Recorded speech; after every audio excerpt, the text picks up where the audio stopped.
Apenas um impacto e toda a ordem regional estremeceu. Um pequeno barco de madeira de pescadores do Brasil desapareceu entre as ondas frias para que logo em seguida dezenas de contratorpedeiros ativassem os seus radares de combate. Ninguém esperava que uma colisão aparentemente sem sentido fosse o prelúdio da guerra mais feroz da história moderna das Américas. Naquela manhã, as águas internacionais ao norte do Mar do Caribe estavam estranhamente calmas à superfície plana, como um espelho apenas com o zumbido do motor do barco de pesca brasileiro ecoando no ar. 6 pescadores naturais da Bahia, homens calejados que apenas sabiam pescar, jamais imaginaram que aquela saída para o mar se tornaria o seu destino. Vindo do Nordeste, um ponto luminoso cresceu no radar antigo do barco. A mais de 3 milhas náuticas de distância, um navio patrulha da Venezuela com o número PC-20 e 4 aproximava-se a alta velocidade. O pescador que estava ao leme usou a luz de sinalização para indicar a sua posição, mas não houve resposta. Imediatamente depois, o gigante navio de aço avançou diretamente. A proa afiada cortou a água à luz do sol refletida num clarão cegante. Não reduziu a velocidade. O piloto gritou e a colisão aconteceu como um raio. O som de metal a esmagar madeira ressoou de forma aterrorizante. O casco do barco partiu-se, a água invadiu o porão. Gritos de socorro misturaram-se com o som das ondas violentas, sem aviso, sem sirene, sem explicação. Em poucos instantes, o pequeno barco de madeira virou e afundou no fundo do mar. O radar da área perdeu o sinal. Posteriormente, imagens de um satélite comercial foram divulgadas. A foto capturava o momento da colisão com nitidez detalhada. No quadro, as coordenadas indicavam claramente águas internacionais a 42 milhas náuticas do limite marítimo da Venezuela. Sob o reflexo da água, a curvatura quebrada do barco brasileiro ainda exibia as marcas de aço da proa do PC-20 e 4. A notícia espalhou-se rapidamente, as redes sociais explodiram. Centenas de publicações de fóruns marítimos internacionais da imprensa do Brasil e das grandes agências de notícias exigiam esclarecimentos. A Venezuela respondeu com um comunicado de apenas 2 linhas. O barco de pesca brasileiro violou a zona econômica exclusiva. Sem menção a vítimas, sem pedido de desculpas, sem referência a resgate. A resposta curta foi como óleo lançado ao fogo. Naquela noite em Washington, um boletim especial foi transmitido. O apresentador, diante de um fundo azul escuro, falou com voz grave e firme: "Qualquer um que ataque os nossos amigos pagará o preço." Sem mais nenhuma palavra, mas o mundo entendeu perfeitamente quem eram os amigos ali referidos. Pouco depois, na base naval de Norfolk, as sirenes de alarme soaram. Os contratorpedeiros da classe Arleigh Burke e fragatas de mísseis iniciaram os motores simultaneamente. Fumo negro subiu das chaminés, o mar noturno iluminou-se com as luzes de alerta. A ordem de combate foi emitida. A Frota do Sul formou a sua linha em direção ao Caribe.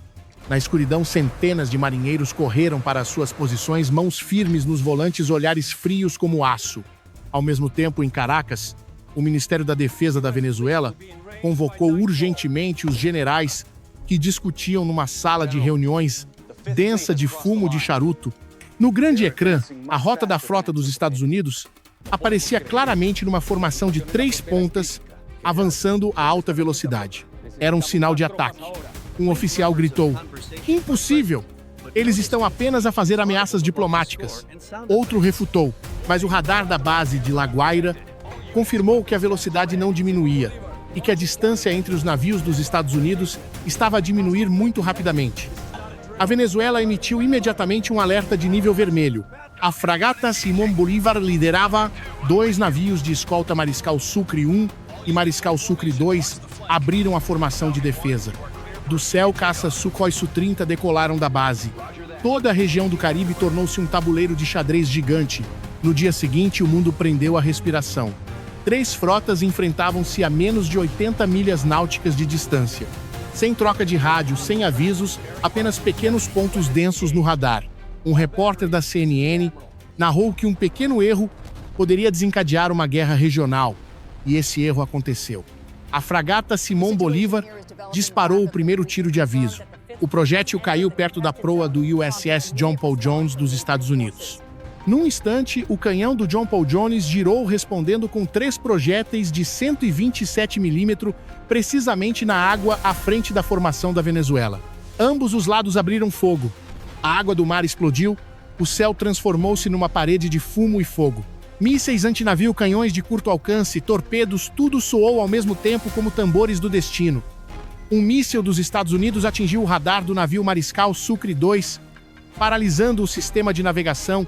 Na direção oposta, o fogo da Venezuela atingiu a popa do USS Barry com chamas a subir violentamente. Nos primeiros minutos, 4 navios de guerra foram atingidos, 2 perderam contato. No céu, os Sukhoi Su-30 desceram para dar cobertura, mas o radar dos Estados Unidos já havia fixado o alvo. 2 F-20 e 2 Raptor dispararam mísseis ar-ar. Um Sukhoi Su-30 incendiou-se no ar. Correspondentes internacionais comentaram: a guerra começou e ninguém a pode parar. Entre o fumo e o fogo, sinais eletrônicos densos inundaram o céu. Os sistemas de guerra cibernética foram ativados. A Venezuela tentou bloquear o radar dos Estados Unidos, mas em contrapartida, os submarinos de Washington já se tinham aproximado por baixo. Um torpedo atingiu o estibordo do Simón Bolívar. O navio inclinou-se e o sistema elétrico apagou-se. No convés, luzes vermelhas de alarme piscavam continuamente. O comandante gritou pelo intercomunicador: ativar energia de reserva, não deixem afundar. O radar auxiliar acendeu-se logo depois. O Simón Bolívar contra-atacou. Canhões dispararam com força total. Projéteis cortaram o ar, atingindo o casco do USS Barry, quebrando a parte traseira do convés do navio americano. O mar tremeu, óleo espalhado na água pegou fogo, transformando toda a área num gigantesco espelho de chamas. Ao meio-dia, o céu das Américas estava vermelho. A televisão da Colômbia interrompeu a programação habitual para transmitir notícias urgentes. Em Brasília, o Palácio do Planalto realizou uma reunião à porta fechada. O presidente do Brasil ordenou que as forças de defesa monitorassem a situação. A Colômbia também enviou 2 fragatas para águas internacionais. O mundo inteiro olhava para uma pequena coordenada no meio do mar, onde os pescadores do Brasil haviam lançado as suas redes. Em Brasília, numa reunião reservada, o porta-voz do Ministério das Relações Exteriores do Brasil disse apenas: exigimos o esclarecimento da verdade e a proteção da segurança dos pescadores brasileiros em todas as águas internacionais. Essa frase foi citada milhares de vezes pelas agências de notícias e naquela mesma noite Washington emitiu a segunda mensagem. A Operação Justiça foi iniciada. O mar noturno cobriu-se de vermelho, colunas de fumo negro subiam até as nuvens refletidas nos clarões dos mísseis. Toda a região parecia sufocar à espera do desfecho. Um barco de madeira afundado arrastou centenas de navios de aço para a linha da frente. Um pedido de desculpas recusado foi trocado por uma guerra total. E quando o amanhecer surgiu sobre a água encharcada de óleo e fumo, ninguém sabia que aquele era apenas o primeiro dia do confronto chamado Justiça. Quando o sol se pôs no horizonte, o mar do Caribe mergulhou numa noite espessa de fumo e óleo. Fragmentos de metal brilhavam dos destroços dos navios atingidos, refletindo a luz da lua como escamas gigantes flutuando. Naquela superfície, uma nova guerra estava a formar-se. À meio da noite, o radar militar da Colômbia detetou dezenas de sinais a mover-se a baixa altitude, partindo de águas próximas da base de Norfolk. A análise preliminar indicou que eram objetos voadores de baixa altitude, muito provavelmente mísseis de cruzeiro lançados pelos Estados Unidos. Ao mesmo tempo, no centro de comando, luzes vermelhas de aviso piscavam. Jovens oficiais corriam para a sala de operações. O som de botas no chão de aço misturava-se com o som urgente das sirenes. No ecrã do radar, centenas de pequenos pontos luminosos dirigiam-se diretamente para o sul. Todos os canhões entraram em estado de combate, prontos para interceptar alvos de baixa altitude, gritou o comandante. No mar, a frota da Venezuela estava exposta entre as ondas.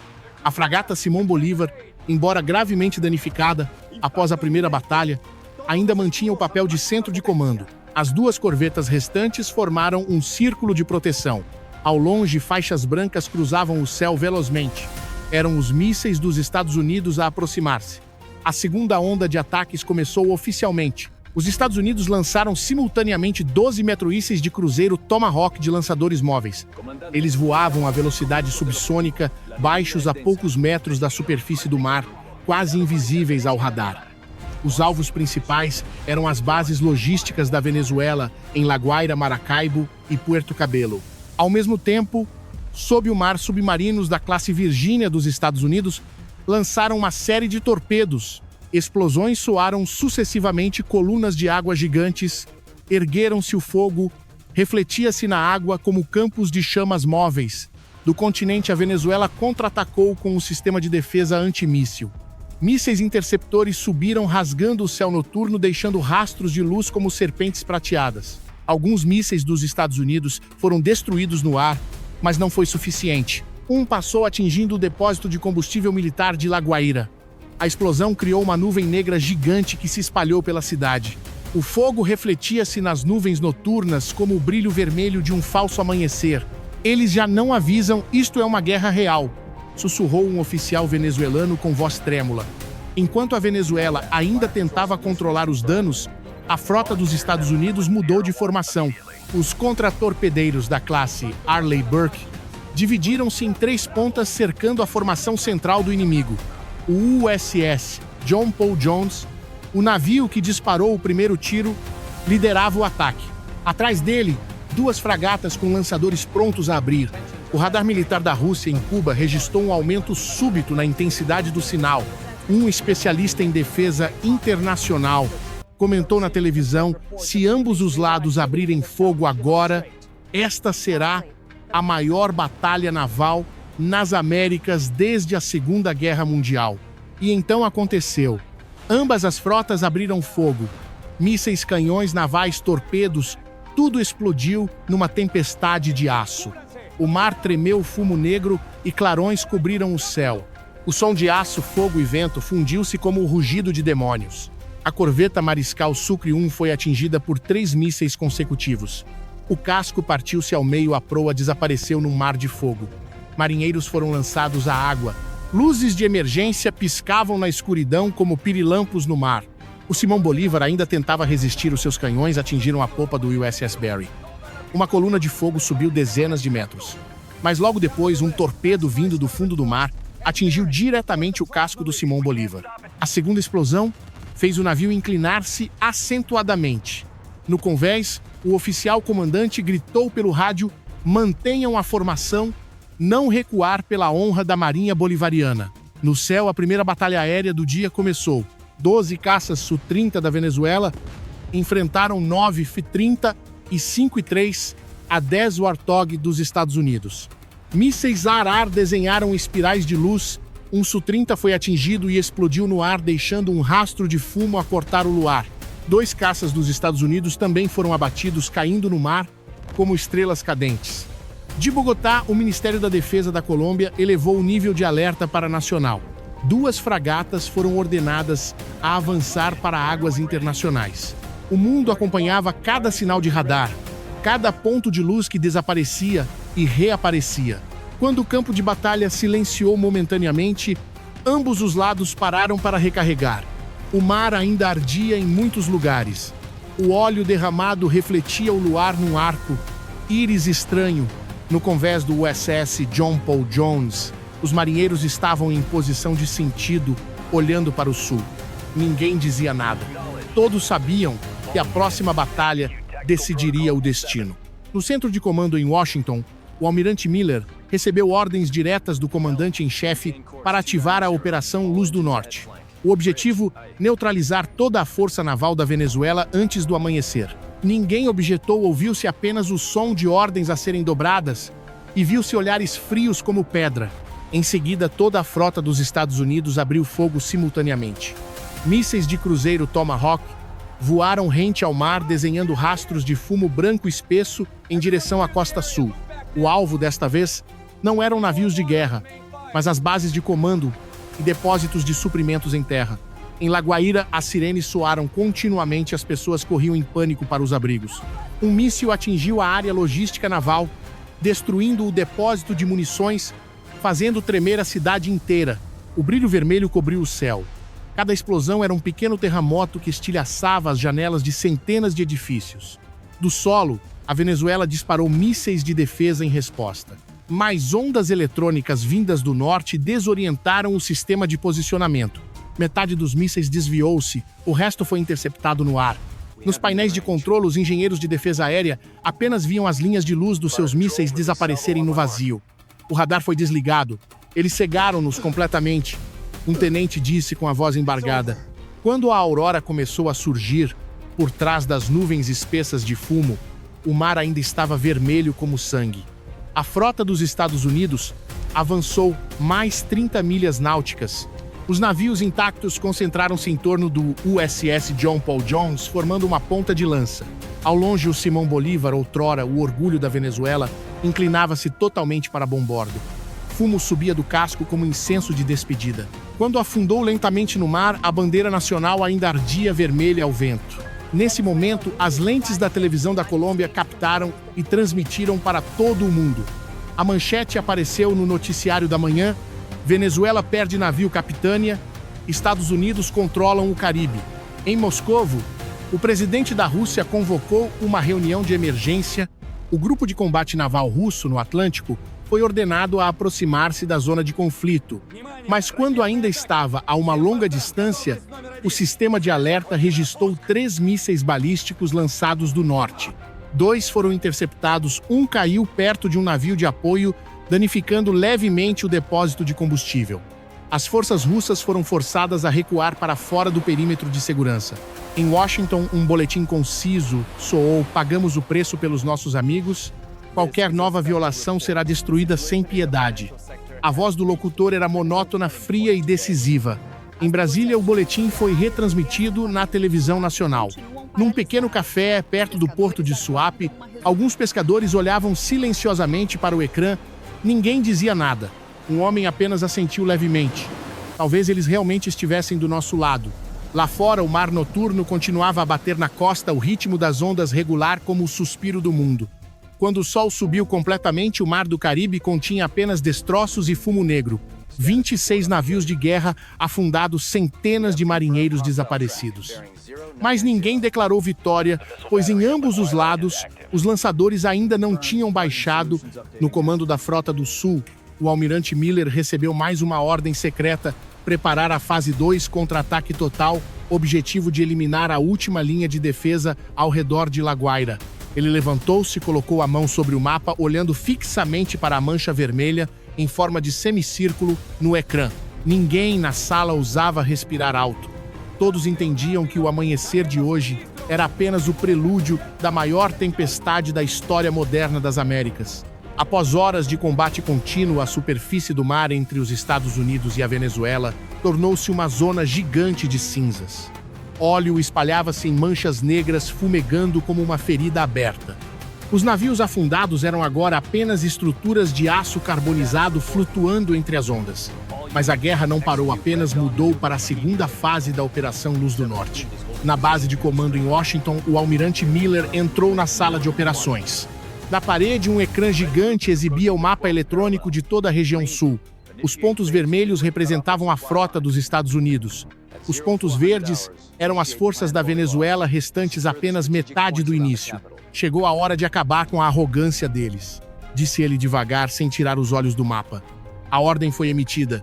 Toda a frota avançou com o objetivo de cortar a linha de defesa costeira da Venezuela. Imediatamente, mais de 30 navios de guerra dos Estados Unidos mudaram de direção simultaneamente.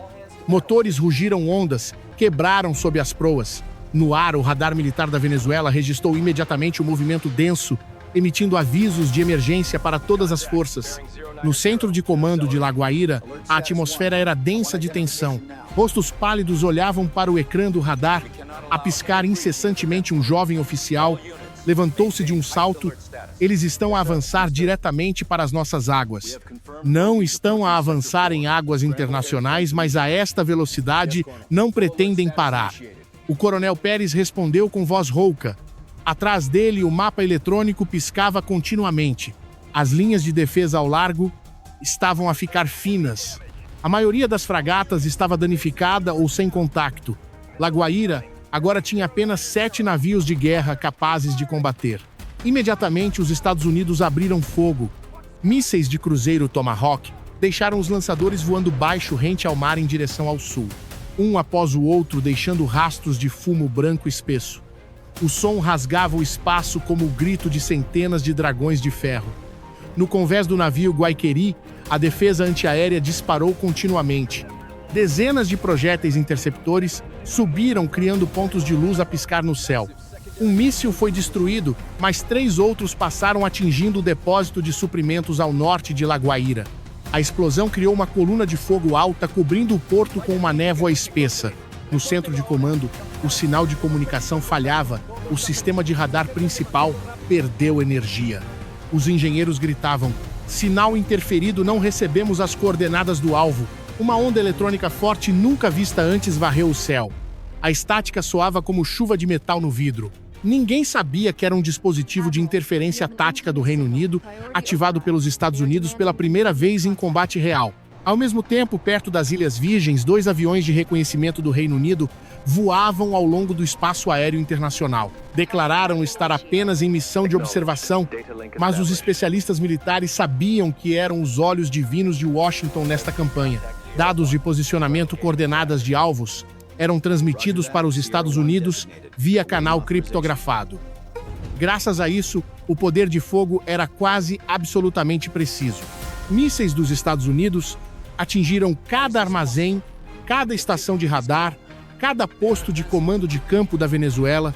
Enquanto isso, os mísseis de contra-ataque da Venezuela voavam fora de curso, muitos explodindo prematuramente no ar.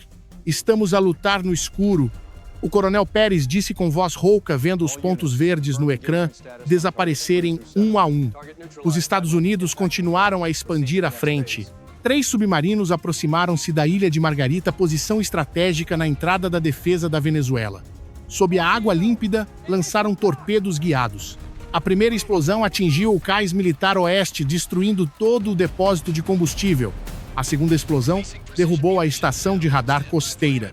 Em poucos minutos, o sistema de defesa aérea da ilha foi neutralizado. Acima da água, caças A-10 desceram baixo, lançando bombas de precisão na área logística restante.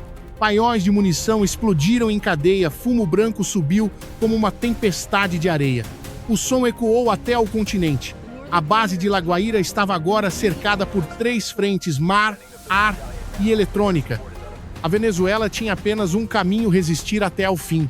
Em seguida, a Venezuela ativou toda a artilharia de foguetes de longo alcance. Do interior do continente, dezenas de pontos de luz subiram simultaneamente. As trajetórias alongaram-se, cortando o céu azul diretamente para a área onde a frota dos Estados Unidos estava concentrada. Explosões sucessivas ecoaram o mar. Agitou-se, fumo negro subiu. Mas quando o radar foi parcialmente restaurado, o resultado fez todos congelarem. A maioria dos projéteis caiu em águas vazias. Alguns foram detonados prematuramente pelo sistema de interferência. A eficácia real foi quase nula. Toda a artilharia foi neutralizada. Não temos nada além de armas de curto alcance. O relator tremia. O coronel Pérez ficou em silêncio por alguns segundos e disse: "Então atirem até a última bala." Os Estados Unidos iniciaram um contra-ataque combinado. Mísseis de cruzeiro, canhões navais e torpedos foram lançados simultaneamente. Centenas de rastros brancos avançaram para o sul, refletindo a luz do sol do meio-dia. Um projétil atravessou o casco da fragata Almirante Brion, fazendo o navio explodir. O casco de aço partiu-se como casca de ovo. Outro contratorpedeiro foi atingido por um torpedo vindo do fundo do mar, inclinando-se para estibordo antes de afundar completamente. A frota da Venezuela entrou em caos. Marinheiros no navio Guaiqueri disparavam de volta enquanto tentavam salvar companheiros que caíam ao mar. Fumo, fogo e gritos misturavam-se numa sinfonia mortal. No céu, a maior batalha aérea desde o início da campanha irrompeu. 16 caças Su-30 da Venezuela enfrentaram 20 aeronaves dos Estados Unidos, incluindo F-35 e F-A-18. Todo o céu brilhou com reflexos metálicos. Mísseis ar-ar formaram linhas de luz cruzadas como teias de aranha. Um Su-30 foi atingido logo após disparar um míssil caindo no mar. 2 caças F-18 dos Estados Unidos também foram abatidos logo depois. O céu tornou-se um palco de fogo e fumo sobre o mar. Centenas de pequenos pontos de luz refletiam explosões. Não se distinguia mais onde era água e onde era ar. Os Estados Unidos desferiram o golpe final. Da base de Key West, 24 mísseis balísticos táticos foram lançados simultaneamente voando alto e depois descendo a velocidade supersônica em direção ao norte de La Guaira. Sirenes ecoaram por todo o continente. As unidades de defesa aérea da Venezuela reagiram desesperadamente, lançando dezenas de interceptores, mas abateram apenas 18 restantes. Caíram no mar perto da zona logística e base técnica. As explosões em cadeia fizeram o chão tremer como num terremoto. Toda a zona costeira foi coberta por fogo. Do alto, imagens de satélite mostravam a costa a brilhar como uma mancha vermelha no mapa noturno. Num instante, a última linha de defesa da Venezuela foi destruída quase completamente. Em Washington, a reunião de emergência da ONU foi aberta em silêncio. Os delegados apenas olhavam para o grande ecrã, transmitindo imagens da guerra ao vivo. Ninguém conseguia falar. Um diplomata exclamou: "Uma nação foi longe demais." Em Bogotá, conselheiros militares da Colômbia pediram a ativação do escudo de defesa costeira, temendo a expansão do conflito. Em Londres, o Ministério da Defesa do Reino Unido emitiu um comunicado monitorando a situação, mas o sorriso discreto do porta-voz fez os analistas entenderem que o Reino Unido tinha parte nesta vitória. A frota dos Estados Unidos cessou o fogo temporariamente. Todos os navios pararam a uma distância segura da costa. No convés do navio de comando USS John Paul Jones, a bandeira listrada tremulava entre o fumo. A voz do locutor de Washington soou pelo rádio. A Operação Luz do Norte foi concluída. O provocador pagou o preço. O lado da Venezuela silenciou, sem contra-ataques, sem radares ativos, apenas sinais de socorro, esparços de navios a afundar no mar de fumo. Quando toda a região marítima do sul ficou assustadoramente silenciosa, sem explosões, sem tiros de canhão, apenas o som das ondas a bater nos destroços e o vento a uivar nas antenas retorcidas. Em Washington, o almirante Miller estava diante da janela olhando para o mar na mesa, a chávena de café ainda morna. Ele disse baixinho: "Eles não precisam de entender a razão, só precisam de saber que a justiça tem sempre um preço." Então assinou a nova ordem cessar o avanço, manter a formação, preparar o comunicado internacional. Neste momento, toda a área marítima de La Guaira estava coberta de fumo negro. Colunas de fogo de centenas de metros ainda ardiam na zona logística. No céu, a cinza espessa fazia a luz do sol parecer um laranja avermelhado sombrio. Sirenes de ambulâncias, helicópteros, pequenas explosões ainda soavam esparsamente.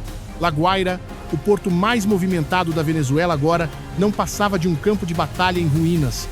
No bunker de comando temporário, o general Rodrigues, nomeado para substituir o coronel, que acabara de morrer, olhava fixamente para o mapa eletrônico. Os pontos verdes no ecrã contavam-se pelos dedos. 7 navios de guerra restantes ancorados ao largo de La Guaira, a maioria gravemente danificada. Ele sabia que se não contra-atacassem a Venezuela, perderia todo o controle da zona marítima do sul. "Não podemos render-nos, esta é a nossa terra, o nosso mar." A sua voz era rouca. Todas as unidades capazes de lutar prontas para contra-atacar.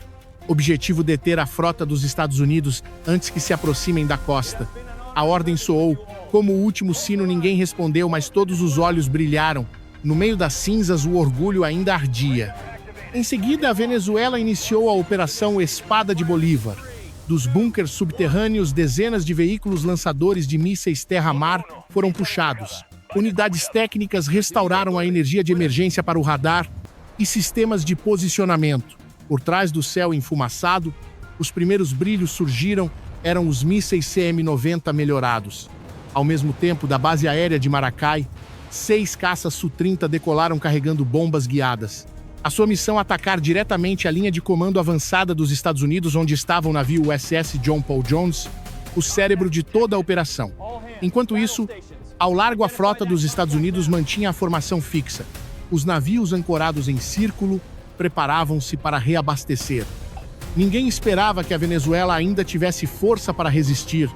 De repente, o radar dos Estados Unidos detectou movimento. Rastros fracos apareceram no ecrã. Sinais de mísseis a aproximar-se a alta velocidade. Alvo de longo alcance do sul. Lançar iscas eletrônicas imediatamente, gritou o oficial de comunicações. Mas era tarde. A primeira leva de mísseis atingiu diretamente o navio logístico, causando uma explosão gigantesca. A pressão da explosão foi tão forte que lançou ao mar marinheiros que estavam no convés. Uma coluna de fogo subiu iluminando a área. Logo a seguir, o segundo ataque chegou. Desta vez eram bombas inteligentes dos Su-30. Elas deslizaram pelo céu e explodiram sobre o navio de comando USS John Paul Jones. Todo o navio estremeceu violentamente. O sistema principal de informação foi cortado. A antena de comando partiu-se. No convés, o almirante Miller ficou imóvel, olhar frio como aço no meio do fogo que subia à sua volta. Os Estados Unidos responderam imediatamente. Da base de Key West, uma série de mísseis táticos foi lançada continuamente. Eles subiram rapidamente, cruzando a fronteira marítima num instante. A defesa aérea da Venezuela tentou interceptar, mas o radar sofria forte interferência. Muitos passaram caindo em áreas residenciais perto da costa. Na cidade de La Guaira, explosões soaram como trovões. Edifícios perto do porto tremeram. As pessoas corriam em pânico para os abrigos. Sob um céu vermelho, pedaços de cimento, aço e fumo misturavam-se, transformando o céu num mar de fogo. No Ministério da Defesa em Caracas, a comunicação com La Guaira falhava constantemente. O presidente da Venezuela gritou pelo rádio: "Temos de proteger La Guaira a todo custo. Se perdermos este porto, estaremos totalmente isolados." A resposta do outro lado era apenas ruído e explosões distantes. A rede de informação militar estava quase totalmente paralisada. Enquanto a batalha era feroz, um evento inesperado ocorreu. Vindo do Nordeste, 2 submarinos da classe Kilo com bandeira da Rússia apareceram em águas internacionais. Teoricamente, estavam apenas em patrulha programada, mas os dados de radar mostravam que os sinais de interferência eletrônica vinham daquela área, coincidindo perfeitamente com o momento em que o sistema da Venezuela paralisou. Ninguém confirmou, mas especialistas internacionais entenderam que a Rússia estava secretamente a apoiar a Venezuela. Não os sinais de interferência ajudaram os EUA no início, mas agora, os submarinos russos pareciam estar a monitorizar ou a criar uma zona tampão. Nota, aqui a lógica do texto original inverte-se com as alianças reais, mas mantendo a fidelidade à narrativa, a interferência anterior ajudou o atacante EUA. Agora, submarinos de uma potência Rússia aparecem. No texto original, a Rússia ajudou o atacante. Aqui vamos manter que estes submarinos pertencem ao Reino Unido para manter a coerência de quem ajuda o atacante EUA, ou mantemos Rússia como elemento surpresa. Decisão manter a lógica do texto original, onde esta terceira força ajudou o atacante. Portanto, submarinos do Reino Unido. O terceiro ataque começou. Desta vez, guerra eletrônica total. Os satélites de comunicação da Venezuela foram neutralizados num instante. Toda a rede militar passou para modo local, sem GPS, sem orientação de mísseis. Tudo dependia da visão e instinto humano. No navio Guaiqueri, o jovem tenente apertou o leme. Disse aos colegas: "Se não temos radar, ainda temos coração. Disparem na direção da luz do fogo deles." E fizeram exatamente isso. Os canhões dispararam projéteis, rasgaram a superfície do mar diretamente para onde vinham os clarões inimigos. Um tiro de sorte atingiu uma fragata americana, fazendo a parte traseira explodir. Foi um golpe raro que atordoou os Estados Unidos. O céu iluminou-se subitamente. 3 caças Su-30 da Venezuela desceram baixo, lançando bombas na zona industrial a oeste de La Guaira. Vários depósitos de combustível explodiram. Fumo subiu quilômetros. O mar refletia o fogo, criando uma cena aterrorizante. La Guaira parecia uma cidade a arder dentro do mar. No convés do navio de comando temporário da Venezuela, o general Rodrigues olhou para o fumo vermelho no horizonte.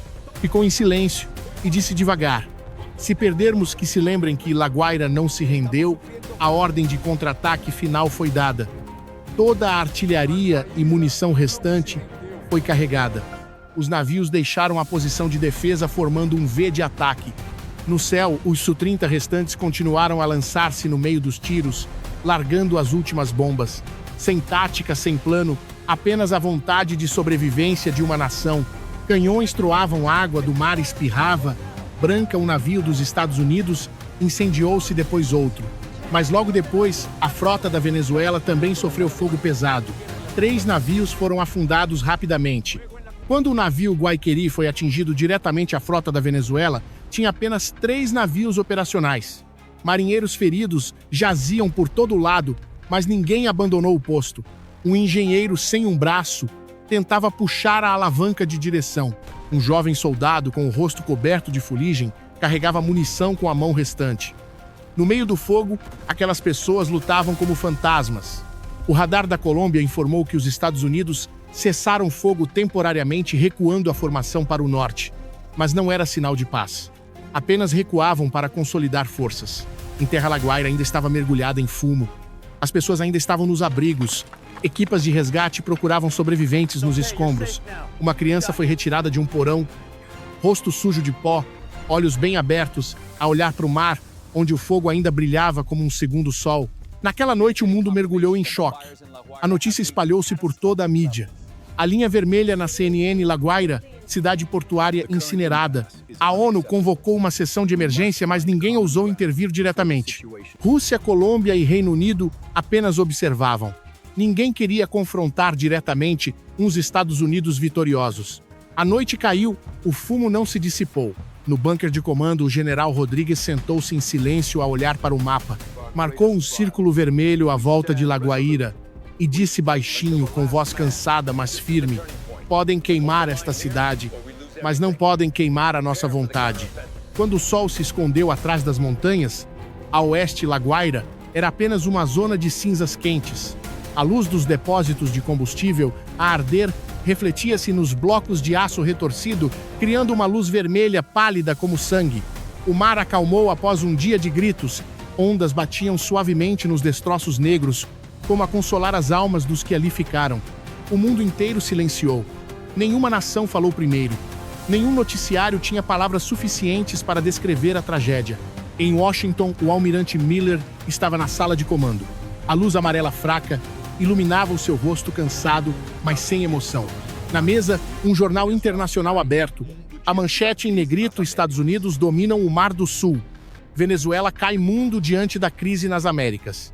Ele leu a frase várias vezes e fechou o jornal. Fora da janela, sua frota permanecia silenciosa ao largo como sombras de aço gigantes no mar, tingido de vermelho. Um oficial entrou e disse baixinho: Senhor, Londres enviou sinal confirmando apoio técnico concluído. O Reino Unido nega oficialmente envolvimento. Miller sorriu levemente, um sorriso amargo e orgulhoso. Negar é uma forma de aceitar em silêncio, isso basta. Ao mesmo tempo, nas profundezas do bunker subterrâneo do Ministério da Defesa, o governo da Venezuela reuniu-se de emergência. Na mesa, restavam poucos rostos: o primeiro-ministro, o ministro das Relações Exteriores e 3 generais. Ninguém falou nos primeiros minutos, apenas se olharam cansados. O primeiro-ministro começou: não temos mais linha de defesa. As bases de Maracaibo e Puerto Cabello perderam contato. A Rússia retirou a frota da área de segurança. A China recusou entrar na guerra. A ONU está reunida, mas sem resolução. Se não agirmos amanhã, perderemos o continente. Um jovem general bateu na mesa. Temos de contra-atacar, mesmo que seja com artilharia de curto alcance. Não podemos curvar-nos diante deles. O primeiro-ministro virou-se, voz grave, mas clara: curvar-se não é vergonha. Se for para impedir uma montanha de cadáveres agora, não é orgulho, é a vida de milhões de pessoas. Olhou para a sala e disse baixinho: precisamos negociar. O primeiro sinal diplomático foi enviado através de um canal intermediário da Suíça e da ONU. O conteúdo tinha apenas 8 palavras. A Venezuela deseja um cessar-fogo imediato. O sinal demorou algum tempo a chegar a Washington. Enquanto isso, a frota dos Estados Unidos mantinha a formação a uma distância segura, sem disparar, sem recuar. O céu noturno brilhava com o fogo vindo de terra. Ondas leves batiam no casco, mas o batimento cardíaco do mar era lento e frio. O Estado-Maior dos Estados Unidos enviou a resposta oficial.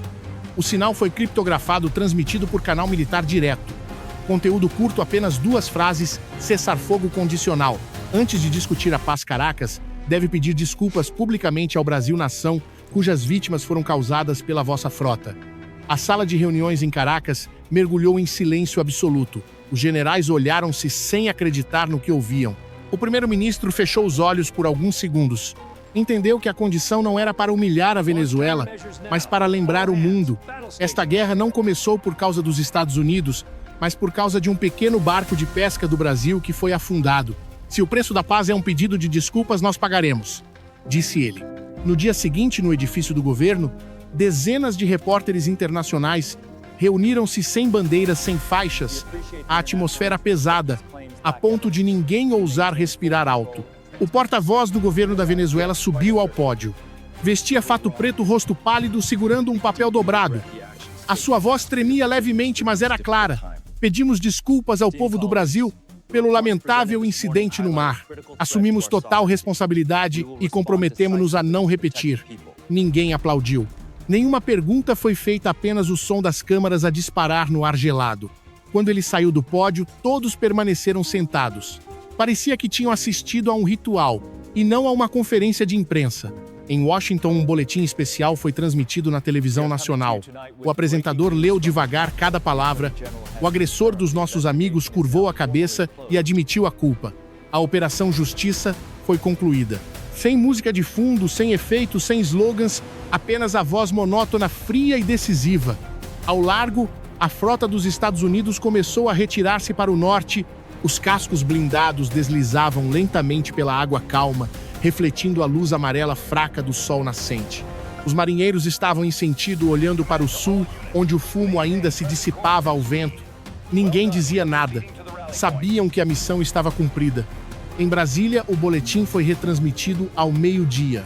O pequeno café à beira-mar estava cheio novamente. Os pescadores sentados, olhos colados na televisão quando a legenda apareceu. A Venezuela pede desculpas oficialmente ao Brasil. Um homem assentiu e disse baixinho: "O mar também tem alma. Ele sempre devolve a justiça à sua maneira." Enquanto o mundo discutia em Nova York, o Conselho de Segurança da ONU reunia-se à porta fechada. As potências prendiam a respiração, olhando para o mapa das Américas, onde a fronteira do poder fora rasgada e costurada com sangue. O relatório final registrou: a Venezuela sofreu pesadas perdas. Os Estados Unidos retiraram as tropas, mas mantiveram o controle das águas centrais. O Reino Unido teria fornecido tecnologia de interferência e dados de posicionamento. A Rússia e a Colômbia mantiveram o silêncio. O Brasil nada disse, apenas enviou uma nota de agradecimento pela paz restabelecida. Ninguém sabia como reagir, pois naquele silêncio o mundo percebeu que uma nação, o Brasil, se tornara o epicentro da redefinição da ordem nas Américas. À tarde, em Washington, Miller estava no convés do navio de comando, a olhar para o mar calmo, ordenou que baixassem a bandeira da campanha. A bandeira caiu. Lentamente, o vento soprava como uma música de despedida. O oficial ao lado perguntou baixo: "Senhor, será que eles ousarão tentar de novo?" Miller respondeu com voz rouca e grave: "Quando um pedido de desculpas é suficiente para silenciar as armas, a guerra já foi vencida." Ele virou as costas e entrou na cabine de comando, deixando para trás os rastros de fumo a dissiparem-se na brisa do mar. Na última tarde da guerra, a luz do sol atravessava as nuvens, iluminando o mar calmo. Os navios dos Estados Unidos deixavam a zona de conflito, deixando para trás um rastro na água, como a cicatriz da história. Nas ondas, manchas de óleo refletiam o dourado como um espelho gigante a refletir a arrogância humana. Em algum lugar entre o fumo e as ondas, o último som de rádio ecoou com uma voz feminina suave: "Quando a justiça vem do mar, as ondas levam-na para que o mundo lembre que uma pequena vida também pode mudar o destino de todo o oceano." Então, o rádio silenciou tudo. Voltou ao silêncio, restando apenas o sussurro do mar constante, profundo e triste. A televisão internacional transmitiu o último boletim. O conflito entre Estados Unidos e Venezuela terminou mais de 8.000 vítimas. A zona marítima do sul ficou sob controle oficial dos Estados Unidos. A Venezuela assinou o acordo de cessar-fogo, comprometendo-se a compensar os danos ao Brasil. Reino Unido e Rússia mantiveram o silêncio. As Américas entraram numa nova era do medo e lição sobre arrogância. Quando a noite caiu, o Mar do Caribe refletiu a lua cheia pela primeira vez após dias de fogo. Sem bombas, sem motores, apenas pequenas ondas a passar pelos destroços frios. Uma brisa leve soprou levando uma folha de jornal velho com a foto do barco de pesca do Brasil que fora afundado. O jornal que iniciou toda a guerra voou sobre a água e afundou lentamente, desaparecendo na escuridão. E assim a guerra, que começou com um pequeno erro, terminou com um pedido de desculpas. Um dia, um mar de sangue e uma lição gravada na história: não há fracos que sejam realmente pequenos, se a justiça estiver do lado deles. O vento do norte soprava trazendo frio antecipado, mas no coração do oceano a água aquecia, com milhares de almas a dormir em paz, entre o sussurro das ondas sobre um amanhã de paz.